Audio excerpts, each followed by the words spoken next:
नाड़ियों को सक्रिय करने का दुर्लभ प्रयोग।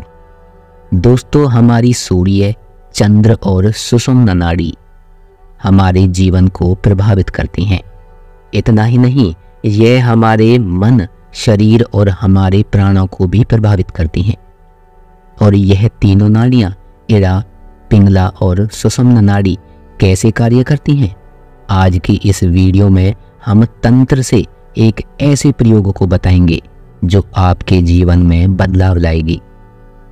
इस वीडियो में आप यह जानेंगे कि किस वस्तु का सेवन करने से आपकी कौन सी नाड़ी ऊर्जावान होती है, कौन सी नाड़ी सक्रिय होती है। क्योंकि बहुत से ऐसे प्रश्न आए कि किस वस्तु का सेवन करने से कौन सी नाड़ी प्रभावित होती है। तो जो साधक स्वर योग की साधना करते हैं, ध्यान प्राणायाम करते हैं, यह वीडियो उनके लिए बहुत आवश्यक है। क्योंकि इन नाड़ियों का प्रभाव ध्यान साधना में बहुत ही गहरा होता है। बहुत से लोग ये कहते हैं कि हमने बहुत सी वीडियो देखी हैं। लोग बताते हैं कि आपको क्या खाना चाहिए और क्या नहीं खाना चाहिए, लेकिन क्या इसका कोई प्रमाण है? तो दोस्तों, आज की यह वीडियो आपको वो हर प्रमाण देगी जो आप चाहते हैं। और यह जो भी प्रमाण हम आपको दे रहे हैं, यह सब गौरी कांचालिका तंत्र से लिए गए हैं। और इस गौरी कांचालिका तंत्र में जो हमने श्लोक लिए हैं, वो है श्लोक नंबर 175, 176, 177, 178 और 179। दोस्तों, इन श्लोकों को समझकर आप अपने जीवन में न केवल बदलाव लाएंगे, बल्कि बाहरी जीवन ऊर्जा को अपने अंदर महसूस भी कर पाएंगे।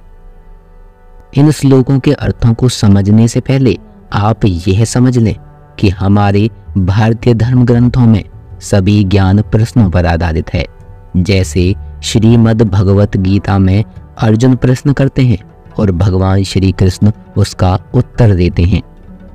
ठीक उसी प्रकार देवी भगवती भगवान शिव से प्रश्न करती हैं और भगवान शिव उनका उत्तर देते हैं। इड़ा च पिंगला चैव सुषुम्ना च तृतीयका योगिनाम कार्य सिद्ध्यर्थे नाड़ीत्रयम् प्रशस्यते। देवी कहती हैं कि हे देव, योगियों के कार्य सिद्धि के निमित्त ईड़ा, पिंगला और सुषुम्ना नामक यह तीन नाड़ी हैं जिनसे योगियों की कार्य सिद्धि होती है। अब इसमें 176 श्लोक में देवी भगवती प्रश्न कर रही हैं।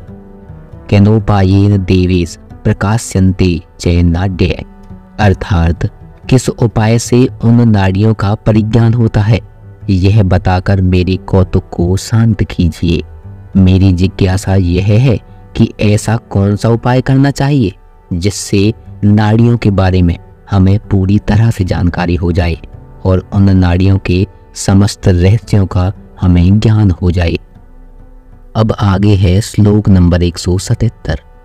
शृणु देवी प्रवक्ष्यामि यन्मां तम परिपृच्छसि इड़ा मेरो स्थित्वा नित्यं शीतला चंद्ररूपिणी धृत प्रकाशिता सस्य दुघृतं तस्माश्च संपिबेत।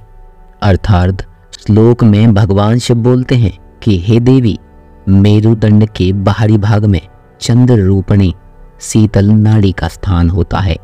मेरुदंड यानी स्पाइन कॉर्ड के बाहरी भाग में।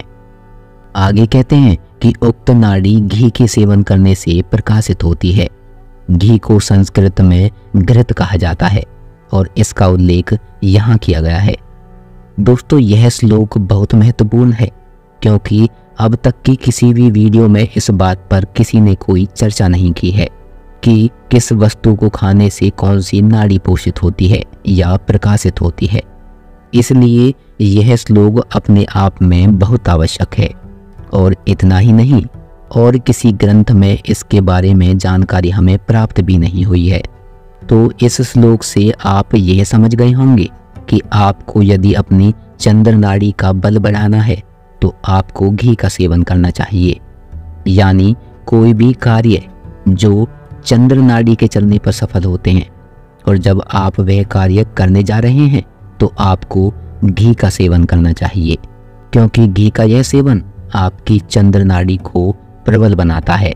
इससे उसको बल मिलता है। इससे आगे भगवान शिव कहते हैं श्लोक नंबर 178 में, दक्षिणे पिंगला नाड़ी दिवाकर संप्रभा उग्र वीर्यार्य च सा नाड़ी मधुना सा प्रकाश्यते। दक्षिणी पिंगला नाड़ी की मेरुदंड के दाहिने भाग में दिवाकर रूपी पिंगला नाड़ी का स्थान है। दिवाकर का अर्थ होता है सूर्य, इसलिए इसे सूर्य नाड़ी भी कहते हैं। अर्थात मेरुदंड के दाहिने भाग में पिंगला नाड़ी का स्थान बताया गया है, जो दिवाकर रूपी सूर्य नाड़ी का स्थान है।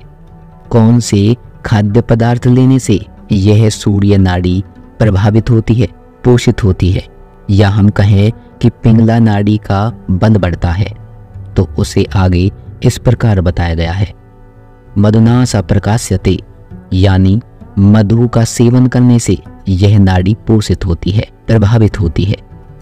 शहद को यहाँ संस्कृत में मधु कहा गया है। तो यदि हम सूर्य नाड़ी का बल बढ़ाना चाहते हैं तो हमें शहद का सेवन करना चाहिए, मधु का सेवन करना चाहिए। तो दोस्तों, हमने देखा कि श्लोक नंबर 177 में यदि हम अपनी शक्ति को बढ़ाना चाहते हैं, चंद्र नाड़ी की शक्ति को बढ़ाना चाहते हैं, उसे पोषित करना चाहते हैं, उसे सक्रिय करना चाहते हैं, तो हमें घी का सेवन करना चाहिए। और श्लोक नंबर 178 में हमने यह जान लिया कि यदि हम अपनी सूर्य नाड़ी को पोषित करना चाहते हैं तो हमें शहद का सेवन करना चाहिए। तो आइए, कौन से पदार्थ को खाने से सुषुम्ना नाड़ी को बल मिलता है, वह पोषित होती है, अब यह भी जान लेते हैं। दोस्तों, यह बहुत ही दुर्लभ जानकारी है और अभी तक आपको यह जानकारी किसी भी वीडियो में नहीं मिली होगी। इसके बारे में जानकारी केवल गौरी कांचालिका तंत्र से ही मिली है। वैसे इस तंत्र के बारे में भी काफी कम लोग ही जानते हैं। तो गौरी कांचालिका तंत्र में से श्लोक नंबर 179 यह बताता है कि क्या खाद्य पदार्थ खाने से हमारी सुषुम्ना नाड़ी पोषित होती है। तो आइए श्लोक को देखते हैं। मेरोर्मध्ये सुषुम्ना च केवलानंद रूपिणी मिष्टादाड़ी मरसेनेव सुषुम्ना च प्रकाशिता काश्मीरो द्रवदाड़िम मिष्टदाड़िम मुच्यते। तो आइए श्लोक से अर्थ को गहराई से समझते हैं। सुषुम्ना नाड़ी को पोषित करने के लिए क्या खाना चाहिए, यह यहाँ बताया गया है। इसमें कहा गया है कि मेरुदंड के मध्य भाग में केवल आनंद रूपी सुषुम्ना नाड़ी ही विराजती है। मेरुदंड के मध्य भाग में अर्थात स्पाइन कॉर्ड के सेंटर में सुषुम्ना नाड़ी विराजमान है, यानी हमारी रीढ़ की हड्डी के बीच के भाग में यह सुषुम्ना नाड़ी विद्यमान होती है, ऐसा श्लोक में कहा गया है। यह सुषुम्ना नाड़ी किस खाद्य पदार्थ के खाने से पोषित होती है, इसका वर्णन करते हुए आगे कहा गया है कि उक्त नाड़ी कश्मीर देश की दाड़िम खाने से पोषित होती है, यानी कश्मीर के दाड़िम खाने से यह पोषित होती है, यानी कश्मीर के इस फल को खाने से यह पोषित होती है। अब यह दाड़िम क्या है? यह दाड़िम है अनार, जिसको संस्कृत में दाड़िम कहा गया है। इसके सेवन से यह सुषुम्ना नाड़ी प्रकाशित होती है, पोषित होती है। तो इन श्लोकों के माध्यम से हमने यह जाना कि एक साधक जो स्वर विज्ञान में रुचि रखता है, जो ध्यान मेडिटेशन करता है और वह अपनी नाड़ियों को सक्रिय करना चाहता है, तब उसे कौन से खाद्य पदार्थ का सेवन करना चाहिए, यहाँ हमने श्लोक के माध्यम से अच्छे से जान लिया है। बाकी ऐसे ही दुर्लभ प्रयोग और जानकारी हम आपके लिए आगे भी लाते रहेंगे। तो जल्द से वीडियो को लाइक और चैनल को सब्सक्राइब कर लीजिए। मिलेंगे अगली वीडियो में, तब तक अपना ख्याल रखिए।